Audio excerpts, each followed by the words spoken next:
Hi guys, it's from enthusiast construction. Here I've got the jet roller system from Graco. It's also a great time saver. Unboxing it, basically just the way you would receive it.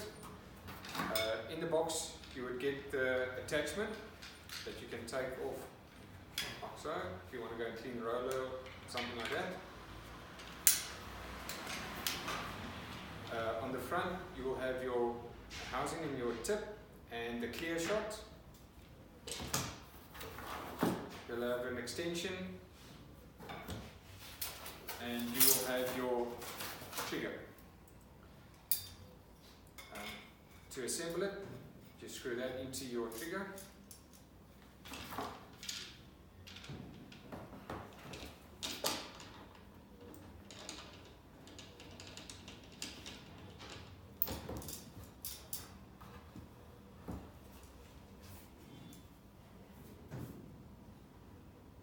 Then you'll set it all up like that.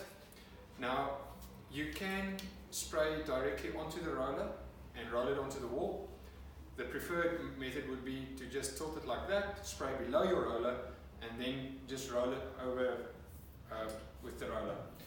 Okay, these lances or this housing takes a Graco roller or a PPG snap-on roller, and the newer ones comes out with a little hole through the tip. It's pinched at the back, so you can slide on any 8mm roller with a split pin and use it like that.